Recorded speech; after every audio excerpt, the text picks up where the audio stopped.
দুটা কথাত টোপনি নাহে, এটা হৈছে অতি সুখত আৰু এটা হৈছে অতি দুখত। সুখত বাৰু দুখত টোপনি নাহে, এইটো বাৰু ঠিক আছে।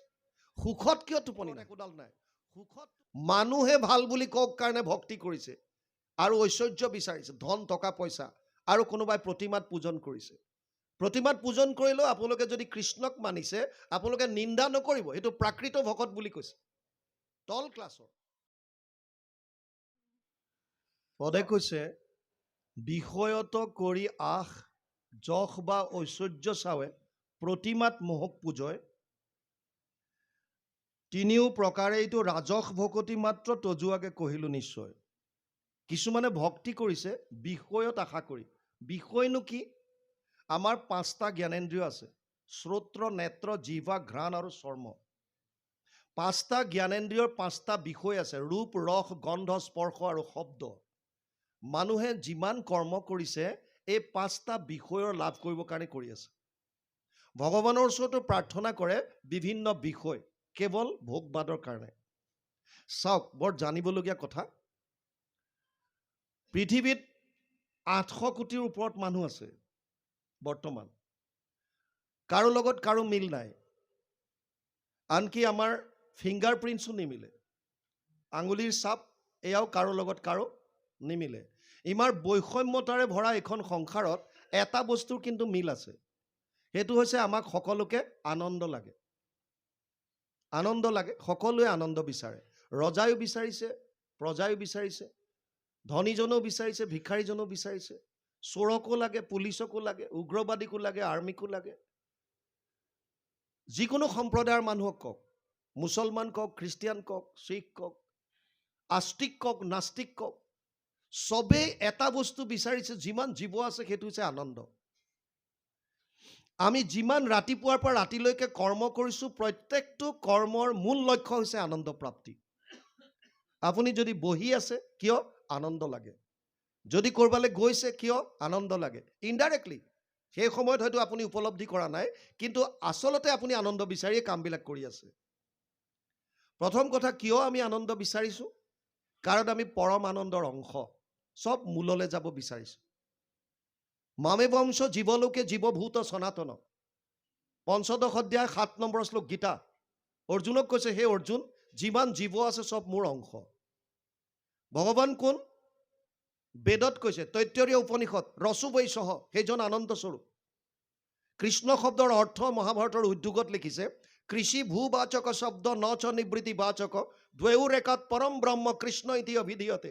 মহাপুৰুষ মাধৱদেৱে অনুবাদ কৰিছে ঘোষাত এইটো শ্লোকৰ, কৃষেন শব্দ এইটো পৃথিৱী বাচক বইলা ন আনন্দত প্ৰৱৰ্তয়, দুইৰো এক পদ মিলি পৰম ব্ৰহ্ম ৰূপ কৃষ্ণ নাম আনন্দক মাত্ৰ কয়। মানে কৃষ্ণ মানে আনন্দ। আৰু এইকাৰণে আমি ঘোষাত গাওঁ সহজানন্দ, স্বৰূপানন্দ, হৃদয়ানন্দ, পৰমানন্দ। ভগৱান কৃষ্ণৰ নাম আমি কওঁ সচ্চিদানন্দ, চিদানন্দ, সদানন্দ, দয়ানন্দ, নিত্যানন্দ, কেৱল আনন্দ। এই আনন্দৰ অংশ হৈছোঁ আমি জীৱবিলাক। গতিকে আমি মূলত যাব বিচাৰিছোঁ, প্ৰত্যেক বস্তু মূলত যাব বিচাৰে। ইয়াত বৰষুণ হ'লে পানীখিনি নদী নলা নৰ্দমা হৈ সাগৰত যাব বিচাৰে, বন্তি গছ জ্বলাই দিলে ওপৰলৈ যাব বিচাৰে, সূৰ্যৰ ফাললৈ, চব নিজৰ মূলত যাব বিচাৰি আছে। আমিও মূললৈ যাব বিচাৰিছোঁ, সেইকাৰণে আমাক আনন্দ লাগে। প্ৰথম কথা, আনন্দটো ক'ত পাম? এতিয়া বিষয়ৰ আশা কিয় কৰোঁ সেইটো কাৰণে কৈ আছোঁ। আনন্দটো ক'ত পাম? 3টা মূল তত্ত্ব আছে। এই 3টা ভগৱানৰ শক্তি বুলি কয়, 3টা শক্তি। 3টা তত্ত্ব কি কি? এক হৈছে ভগৱান, এইটো তেওঁৰ নিজৰ অন্তৰংগ শক্তি বা চিত শক্তি বুলি কয়, ভগৱান নিজে। এক হৈছে তেওঁৰ বহিৰংগ শক্তি, যাক আমি মায়া বুলি কওঁ। আৰু এক হৈছে তটস্থ শক্তি বা নিউট্ৰেল, এইটো হৈছে জীৱ। আমিবিলাক হ'লো জীৱ, আমাক আনন্দ লাগে। আনন্দ পোৱাৰ ক্ষেত্ৰ বা পথাৰ আছে দুখন, এফালে ভগৱান, এফালে তেওঁৰ মায়াৰ সংসাৰ। মায়া মানে এডাল তৃণৰ পৰা বুলি ব্ৰহ্মলোক পৰ্যন্ত যত যিমান আছে চব মায়াৰ সৃষ্টি। আমি বিচৰা আনন্দটো এই দুটা বস্তুৰ মাজত থাকিব, আৰু তৃতীয় বস্তু এটা নাই। হয়তো ভগৱানত আছে সেই আনন্দ, আৰু নহ'লে মায়াত আছে, চিধা কথা। আগতে বুজি লওক, ভগৱানৰ বিষয়টো গমেই পালে, কৃষ্ণ মানে আনন্দ। মায়াৰ বিষয়ে বুজি লওক। পদ্মকল্পত ভগৱান নাৰায়ণে ব্ৰহ্মাক 4টা শ্লোকত ভাগৱত দিছিল। যি পাছত গৈ গৈ 18,000 কৰিলেগৈ। 4টা শ্লোকৰ দ্বিতীয় শ্লোকটোত মায়াৰ কথা কৈছে। ঋতেৰ্থে যত প্ৰতীয়ত না প্ৰতীয়ত চাত্মানি তদ বিদ্যাদাত মনোমায়া যথা আভাসো যথা তম 2:9-34 দ্বিতীয় স্কন্ধ 9ম অধ্যায় 34 নম্বৰ শ্লোক ভাগৱত। আৰু ইয়াৰ অনুবাদ আমি সকলোৱে বুজিব পৰাকৈ গুৰুজনাই ভাগৱতত কৰিছে দ্বিতীয় স্কন্ধত। মায়া মানে কি? অবস্তুক দেখাৱই বস্তুক আৱৰি এহিকে মোহৰ মায়া জানা নিষ্ট কৰি। নাথাকিতো যেন দেখি চন্দ্ৰমা দুটয়, থাকিতো ৰাহুক জন কেহুনে দেখয়, সেই মতে মায়া আৰ কৰি ঈশ্বৰক আশাৰ বিষয় সদা দেখাৱে জীৱক। বুজি পাইছে? তাৰ মানে মায়াটোৱে কি কৰে? অবস্তুক বস্তু কৰি দেখুৱায়। মই 95 পৰা 2001লৈকে জয়ছলমেৰত আছিলোঁ। ভাৰতৰ জয়ছলমেৰ হৈছে ৰাজস্থানৰ মৰুভূমি, কমপ্লিট মৰুভূমি। তাত আপুনি দূৰ দূৰলৈকে বালি আৰু শিলৰ বাহিৰে একো দেখা নাপায়, কেৱল বালি আৰু বালি। আমি থকা দিনত গৰম দিনত 52 ডিগ্ৰী চেলচিয়াছলৈকে গৰম হৈছিল, 52 ডিগ্ৰী চেলচিয়াছ। আমাৰ অসমত ইমান হ'লে হাহাকাৰ লাগি যাব। যোৱাবাৰ 41 নে 42 ডিগ্ৰীত মানুহৰ হাহাকাৰ অৱস্থা। কিন্তু তাৰ গৰমটো ড্ৰাই হয়, তাত হিউমিডিটি কম, সেইকাৰণে সেইটো সহ্য কৰিব পাৰি কিছু। কিন্তু লু চলে, গৰম জুই। আমাৰ যে আগতে কুঁহিয়াৰ পেৰতে যিটো কয় জালিগাঁতৰ পৰা যিটো ওলায়, তেনেকুৱা জুই মাৰে, এনেকুৱা গৰম। আমি মানে তেতিয়া বাইক লৈ পেলাই দিনত যেতিয়া ঘৰলৈ যাওঁ ৰুমলৈ, তেতিয়া ইয়াত পুৰা কাপোৰ মাৰি থোৱা থাকে, চকুকেইটা মেলা থাকে, বছ। হেলমেটো থাকে আৰু হাতৰ পুৰা ইয়াত গ্লোভছ থাকিব, কাৰণ নহ'লে লু চলে, লুত আপোনাৰ অসুখ হৈ যাব। সেই তাত যেতিয়া জয়ছলমেৰত দূৰলৈ আমি এনেকৈ চাই দিওঁ গৰম দিনত, তেতিয়া এনেকুৱা লাগে যেন কিছু দূৰত পানী আছে, কিন্তু আপুনি আগবাঢ়ি গৈ থাকিলে পানীখিনি পিছুৱাই গৈ থাকিব। কি বুলি কয়?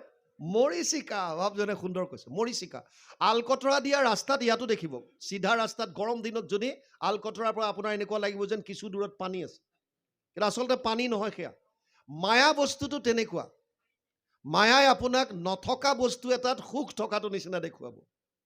বুজি পাইছে নাই? এতিয়া এটা কথা চিয়ৰ হ'ল যে আমি বিচৰা আনন্দটো মায়াত নাই, ভগৱানত আছে। কৃষ্ণ মানে আনন্দ, এইটো ক্লিয়াৰ হ'ল। তথাপিও আমি বিষয়ত আশা কিয় কৰোঁ? নজনাখিনিয়ে বাৰু নাই, আমি জনাখিনিওতো কৰোঁ। ইয়াৰ পৰা যোৱাৰ পাছতো আমি কৰিম, আকৌ বিষয়তে আশা কৰিম। কাৰণটো কি? এইটো বুজিলোঁ। এই শৰীৰটো দুটা পাৰ্ট।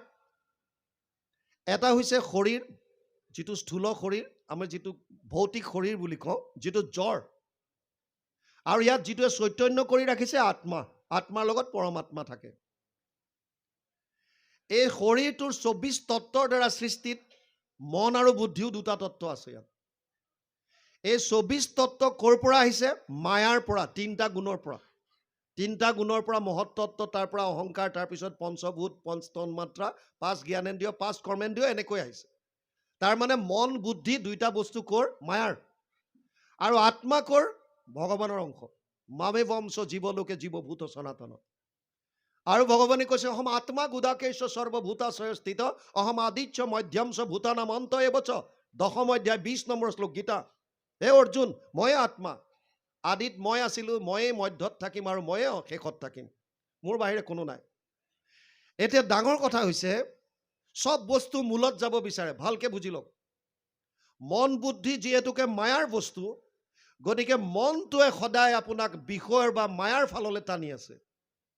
আৰু আত্মা যিহেতুকে ভগৱানৰ অংশ, আত্মাই সদায় আপোনাক ভগৱানৰ কাষলৈ নিব বিচাৰিছে। বস্তুটো বুজি পালে? সেইকাৰণে আমাৰ মাজত এখন প্ৰকাণ্ড যুদ্ধ চলি আছে। এই যুদ্ধখনকে আমাৰ ঋষিসকলে কোনোবাই নাম দিছে কৌৰৱ পাণ্ডৱৰ যুদ্ধ, কোনোবাই নাম দিছে ৰাম ৰাৱণৰ যুদ্ধ, কোনোবাই নাম দিছে দেৱতা অসুৰৰ যুদ্ধ, কোনোবাই নাম দিছে ধৰ্ম অধৰ্মৰ যুদ্ধ, কোনোবাই নাম দিছে সত্য অসত্যৰ যুদ্ধ। মানে এই যুদ্ধখন চলি আছে ভিতৰত। আচ্ছা, এই যুদ্ধখনত এতিয়া জয়ী কোন হ'ব? যিটো পক্ষৰ সেনা শক্তিশালী হ'ব। এতিয়া সেনাক শক্তিশালী কৰিবৰ কাৰণে প্ৰথম বস্তু কি লাগিব? ভোজন। আপুনি কোনোবা এজন মানুহক শক্তিশালী কৰিবৰ কাৰণে কি দিব লাগিব? তাক খানা পিনা পুৰা দিব লাগিব, প্ৰপাৰ ভোজন ৰেগুলাৰ দিব লাগিব, তেতিয়া ই শক্তিশালী হ'ব। খানা যদি নাপায় দিনক দিনে শুকাই খিনাই চেছ। এতিয়া মন আৰু আত্মাৰ খোৰাকটো আপোনালোকে কোনটোক বেছি দিছে? যদি আত্মাৰ খোৰাক ভকতৰ সংগত শ্ৰৱণ কীৰ্তন নিয়মিতভাৱে দি আছে, তেতিয়াহ'লে আত্মা বলি হ'ব আৰু ভগৱানৰ কাষলৈ আপোনাক অতি সোনকালে লৈ যাব। আৰু যদি মনৰ খোৰাকটো দি আছে, এই টকা, এই পইচা, এই ঘৰ, এই বাৰী, অমুক পতি পত্নী, অমুক তমুক, বছ, তেতিয়া মন বলি হ'ব। আপুনি কাক খোৰাকটো বেছি দিছে? আৰু ভগৱানে সৃষ্টি কৰোঁতে আমাক দুখন কাণ দিছিল। ভগৱানে ভাবিছিল যে কাণ দুখন দিওঁ, শ্ৰৱণ বেছিকৈ কৰিব লাভ আছে, আৰু মুখ এখন দিওঁ, কমাই খাব। কিন্তু আমি উল্টাকে বুজিলোঁ, ভাবিলোঁ মুখ এখন দিছে লগাতাৰ মাৰি থাকা, কাণ দুখন দিছে লাহে লাহে শুনিলেও হ'ব। বুজি পাইছে নাই? দৃষ্টিকোণ চব বেলেগ বেলেগ। এজন শিক্ষকে মদটো যে বেয়া বস্তু এইটো বুজাবৰ কাৰণে ক্লাছৰুমত এটা গ্লাছত মদ অলপ লৈ আহিল আৰু তাত কেঁচুজাতীয় এডাল পোক দি দিলে। দিয়াৰ লগে লগে কেঁচুডাল ধৰফৰাই কিছু সময় পিছত মৰি থাকিল। শিক্ষকে কৈছে, কি বুজিলা? এটাই কৈছে, ছাৰ বুজি পালো। কি বুজিলা? আমি মদ খাব লাগে। কিয়? ছাৰ মদ খালে পেটত থকা পেলুবিলাক মৰি যাব। বুজি পাইছে নাই? দৃষ্টিকোণ কোনে কেনেকৈ লয়। কাণ দুখন দিছিল, ভাবিছে শ্ৰৱণ বেছিকে কৰক। আমি ভাবিলো দুখন দিছে লাহে লাহে শুনিম, এইখন দিছে যেতিয়া লগাতাৰ মাৰি থাকা। সেইকাৰণে খোৱাৰ ওপৰতে গুৰুত্বটো আমি বেছি দিলোঁ। মন আৰু আত্মাৰ ভিতৰত খোৰাকি যাক বেছি দিয়ে সি বেছিকৈ জুৰি হ'ব, আৰু যিটো বস্তু জুৰি হ'ব সেইফালে আপুনি যাব। সেইকাৰণে গুৰুজনাই গুৰুত্ব দিছে শ্ৰৱণ কীৰ্তন সদায় কৰা, নিৰন্তৰ কৰা। আৰু সেইকাৰণে ব্যাসদেৱেও কৈছে, কথা ভাগৱতস্যাপি নিত্যম ভৱতি যত গৃহে তৎ গৃহম তীৰ্থ ৰূপম হি বাসতম পাপনাশনম। সদায় ভাগৱতৰ অধ্যয়ন কৰক, সদায় কৰক। যিমান পাৰে আত্মাৰ খোৰাক দিয়ক, যিমান পাৰে নাম লওক, যিমান পাৰে। আত্মা সিমান শক্তিশালী হ'ব, সিমান আপোনাক ভগৱানৰ ওচৰলৈ নিব। আৰু তাৰ বিপৰীতে যদি বিষয়ত আশা কৰি ঈশ্বৰক প্ৰাৰ্থনা কৰি আছে, প্ৰভু কিবা এটা কৰি আৰু মিলাই দিয়া, প্ৰভু আজি বস্তু এটা দেখি আহিলোঁ, এই দোকানলৈ গৈছিলোঁ, কাপোৰ এযোৰ এনেকুৱা ধুনীয়া লাগিছে, প্ৰভু এইবাৰ বিহুত যাতে সেইযোৰে পাওঁ আৰু। এয়া আশা কৰি থাকি লাভ নাই। আপোনালোক ইয়াত তেনেকুৱা নহয়, আমাৰ ফালে বৰ ডাঙৰ ডাঙৰ ঘটনাও হয়। এবাৰ ক'ভিডৰ সময়ত এগৰাকী আয়ে বাপজনক ক'লে, এইবাৰ মোক পাটৰ কাপোৰ এযোৰ লৈ দিয়া। বাপজনে কৈছে, কি এই ক'ভিড এতিয়া গৈছে, মাত্ৰ চাৰিওফালে হাহাকাৰ, আৰু তোমাক কাপোৰ লাগে? ধেত, এইবিলাক নহ'ব, এই ল'ৰা ছোৱালীকেইটাকে কিবা এটা আনি দিম। আপোনালোক কেনেকুৱা নাজানো, আমাৰ ফালে না শব্দটো যদি আইগৰাকীয়ে শুনিলে মুখখন কিবা এটা এংগুলত মাৰে, ফাউচকে। বুজি পাইছে নাই? এই যে ফাউচকে মাৰিলে, তেতিয়া আমি গম পাই যাওঁ এতিয়া ৰাডাৰে ছিগনেল দিছে আৰু ভয়ংকৰ বৰদৈচিলা ধুমুহা আহি যাব। আপোনালোক তেনেকুৱা লগা নাই, ভাল, চব ঠিক আছে। আমাৰ ফালে তেনেকুৱা চলে। এইটো মাৰি দিলে গম পাই যাওঁ, ফাউচকে মাৰি দিব যেতিয়া, গম পাই যাওঁ তাৰপিছত যে এইটো ঘটনা ঘাইল হ'ব। এতিয়া গিৰিয়েকে ভাবিলে যে উপায় নাই, এইগৰাকীয়ে সেইডাল ছিগনেল দিলে যেতিয়া, আগতে ধুমুহা আহিব, বিহুৰ আগত ধুমুহা আহি যাব। সেইকাৰণে 20,000 দি কাপোৰ এযোৰ লৈ দিলে, পাটৰ কাপোৰ, গোটেই গাত বুটা বচা। এতিয়া মানুহগৰাকীয়ে কাপোৰযোৰ পোৱাৰ পাছত ৰাতিও টোপনি অহা নাই, ধৰফৰাই আছে। দুটা কথাত টোপনি নাহে, এটা হৈছে অতি সুখত আৰু এটা হৈছে অতি দুখত। সুখত বাৰু, দুখত টোপনি নাহে এইটো বাৰু ঠিক আছে। সুখত কিয় টোপনি নাহে? সুখত টোপনি নহাৰ কাৰণটো হৈছে আমাৰ প্ৰত্যেকৰে মনে মনে সজাই লোৱা একোজনকৈ প্ৰতিযোগী আছে। আপোনালোকে প্ৰকাশ নকৰিব পাৰে, কিন্তু আছে চবৰ জীৱনত। সি কিমান টকাৰ গাড়ী লৈছে? বোলে 10 লাখ টকা, আমাৰ 15 লাখ টকা আনিব লাগিব। মনে মনে। আইগৰাকীয়ে কিমান টকা কাপোৰ আনিলে? 15,000, আমি 20,000 আনিলোঁ।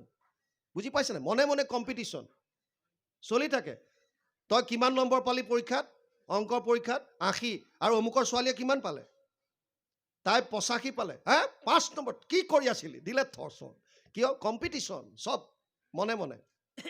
আইগৰাকী ৰাতি টোপনি অহা নাই এটা কাৰণতে, তেওঁ ভাবিছে কাষত থকা যিগৰাকী বাইদেউ বাইদেউ বুলি সম্বোধন কৰে, তেওঁক কেনেকৈ ৰাতিপুৱাই বাৰ্তাটো দিওঁ। আমি হোষ্টেলত থাকোঁতে প্ৰথম যেতিয়া HMT ঘড়ীবিলাক কোনোবাই পিন্ধে, নুসুধিলেও এনেকৈ থাকে কথা, তাৰমানে সুধিব লাগিব, এইটো কেতিয়া ল'লি? বুজি পাইছে নাই? ডাঙৰ ঘটনা। এবাৰ এজনী বুঢ়ী মানুহ এটা আঙুঠি বনালে। আঙুঠিটো বনোৱাৰ পিছত কথাই কথাই এনেকৈ থাকে, কোনেও নুসুধে। তাৰপিছত ঘৰৰ সন্মুখত এটা জুপুৰি আছিল, দিলে জ্বলাই। আৰু জ্বলাই বাহিৰলৈ গৈ চিঞৰিছে, মোৰ ঘৰত জুই লাগিল, মোৰ ঘৰত জুই লাগিল। গোটেই গাঁৱৰ মানুহে বাল্টি চাল্টি লৈ আহিছে, পানী চানী আনিছে, অকণমান সেইটো নুমাই কৈছে, আইতা আপোনাৰ ঘৰটো বহুত পিছত, সেইটো বাৰীত থকা অকণমান জুপুৰি এটা। তেনেকুৱাতে কাষৰ মানুহ এজনী আহি কৈছে, আইতা এইটো বাৰু জুইটো বাদ দিয়ক, এই আঙুঠিটো কেতিয়া বনালে? কৈছে, ধেত মৰতি, এইটো আগতে সোধা হ'লে ঘৰটো জ্বলাবলগীয়া নহয়। বুজি পাইছে না? এই মানুহগৰাকীয়ে ৰাতিটো ধৰফৰাই আছে এটা কাৰণতে, কেনেকৈ ৰাতিপুৱা শোৱাৰ পৰা উঠি মই মানুহগৰাকীক এই খবৰটো দিওঁ কাপোৰযোৰৰ। আৰু আনদিনা যদি 7টা-8টাত বিচনা এৰে, সেইদিনা ৰাতিপুৱা 4টা-5টাতে উঠিছে। আৰু আনদিনা এনেকৈ ঠাই সাৰি আমাৰ সাধাৰণ মানুহৰ দৰে জাবৰ কিডাল ৰাস্তালৈ পেলাই, সেইদিনা ৰাস্তাটোও সাৰিছে। বুজি পাইছে নাই? কিন্তু লক্ষ্য এটা, সিফালৰ পৰা উঠিছেনে নাই। আৰু সিফালৰ পৰা দেখিছে বায়েকো ঝাৰু মাৰি মাৰি আহি আছে। আৰু ইফালৰ পৰা মাত দিলে, বাইদেউ সাৰ পালে? বোলে পালোঁ। কি হ'ল আজি ৰাতিপুৱাই উঠিলে যে? নক'ব বুজিছে বাইদেউ, আমাৰ এই মানুহটো বিৰাট অকৰা, একে পগলা আৰু মানে। কিয়, কি কৰিলে ৰাতিপুৱা ৰাতিপুৱা পাগল সজালা? মই এবাৰ ইমান মানা কৰিছিলোঁ মানুহটোক যে মোলৈ কাপোৰ নানিবা। নুশুনিলে নহয় বাইদেউ। 20,000 টকা দি পেলাই বাৰু মোলৈ পাটৰ কাপোৰ আনিব লাগেনে? গোটেই গাত বুটা বচাও বাইদেউ। ইফালে যিগৰাকী কৈ আছে, তেওঁৰো গিৰিয়েকজন আমাৰ দৰে পাৰামিলিটাৰী ফ'ৰ্চত কাম কৰে, আৰু 2 মাহৰ ছুটীত ঘৰলৈ আহিছে। তেওঁ গুৱাহাটীৰ পৰা ঘৈণীয়েকলে কাপোৰ এযোৰ লৈ আহিছে। বায়েকে সিফালৰ পৰা কৈছে, আমাৰ এওঁ ছুটীত আহিছে 2 মাহৰ বিহু বুলি, আৰু মোলৈ কাপোৰ এযোৰ আনিছে। এইফালে ধমহকে মাৰিলে বুকুত। হয় নেকি? কিমান টকাৰ আনিছে? 25,000 টকাৰ। এইফালে গ'ল, ধমকে ফুটিল, চেছ। সুখ খতম। বুজি পাইছে নাই? কিহৰ কাৰণে কাপোৰযোৰ আশা কৰিছিল? সুখ পাবৰ কাৰণে। কিন্তু কিয় দুখ আহি গ'ল? আচলতে কাপোৰযোৰত সুখ।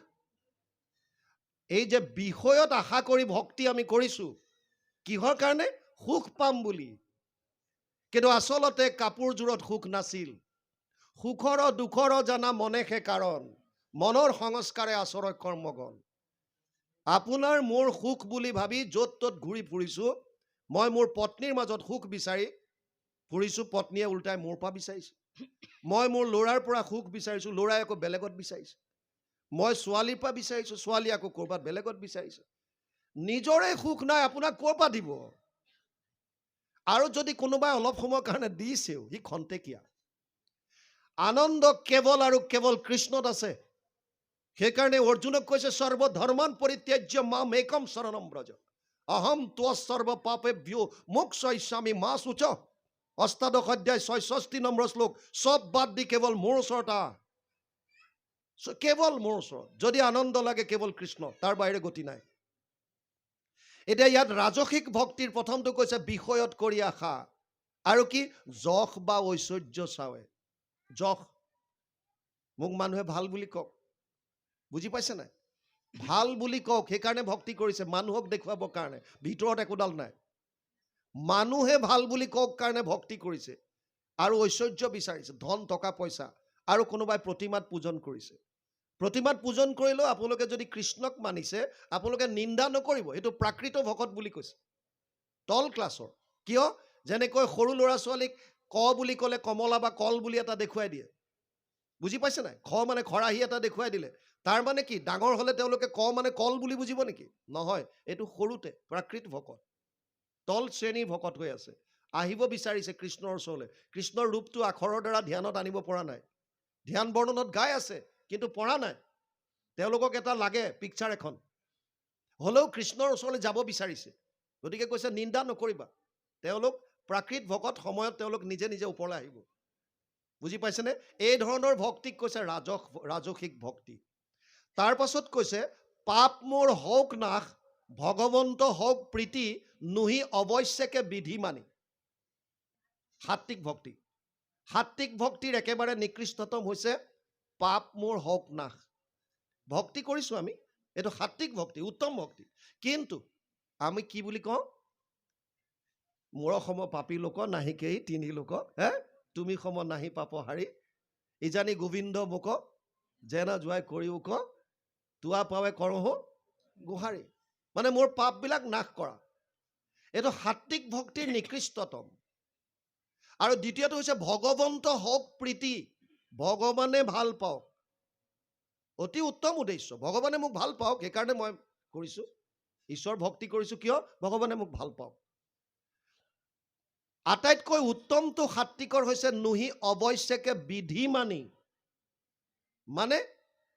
মানে মনুষ্য শৰীৰ পাইছোঁ যেতিয়া কৃষ্ণত ভক্তি কৰাটো আমাৰ কৰ্তব্য, এই বুলি ভাবি লৈ যোনে কৰিছে তেওঁৰ বাকী একো আশা নাই। আমি কৃষ্ণ ভক্তি কৰাটো আমাৰ ডিউটি, আমি কৰিব লাগিব, এইটোৱে বিধি বা নিয়ম, গতিকে আমি কৰিমেই। আৰু গুৰুজনাই কৈছোঁ, মনুষ্য শৰীৰ পাই যিটো নৰগণ নকৰে তোমাৰ যদি শ্ৰৱণ কীৰ্তন, বিফলে জনম গৈলা ভৈলা সৰ্বনাশ, জীৱন্ততে মৰা সিটো বেদস্তুতিত লিখি থৈ গৈছে। আৰু মহাপুৰুষ মাধৱদেৱেও লিখিছে ঘোষাত, হৰিৰ চৰণে শৰণ লৈলো এই হৰি নাৰায়ণ, মানৱী জনম সফল কৰিলো এই হৰি নাৰায়ণ। তাৰমানে মানুহৰ জনম সফল কৰিব পৰা উপায় কেৱল কৃষ্ণৰ চৰণত শৰণ। বুজি পাইছেনে? গতিকে ইয়াত কৈছে ভগৱন্ত হওক প্ৰীতি, এইটোত মাজত আছে, পাপ মোৰ হওক নাশ একেবাৰে তলত, আৰু নুহি অৱশ্যকে বিধি মানি, এইটো সাত্বিক ভক্তিৰ উত্তমত ৰাখিছে। তাৰমানে সকাম ভক্তি ৮১ বিধ পালোঁ। প্ৰথমতে হৈছে তামসিক, ৰাজসিক, সাত্বিক, তিনিটা ভাগ, তিনিও তাৰে তিনিটা স্তৰ, প্ৰত্যেকৰে সাধন প্ৰক্ৰিয়া ৯কে, নৱবিধকে, গতিকে ৯ 9 ৮১ বিধ। এতিয়া ইয়াত কি কৈছে? উত্তম মধ্যম ক্ৰমে তামসাদি ভক্তি মাজে তিনি মতে ভেদ হয়। একবিধ নৱ প্ৰকাৰে হৈ আছে ভেদ, তাক বুজি বাহা দিয়া মতি, সগুণ ভকতি এহি একাধিক ৮০ বিধ। ১ অধিক ৮০, তাৰমানে ৮১ বিধ। বুজি পালে? ক্লিয়াৰলি কৈছে সগুণ ভকতি এহি একাধিক ৮০ বিধ, আবে কহো নিৰ্গুণ ভকতি। বাৰু যি কি নহওক বাপ বান্ধৱ।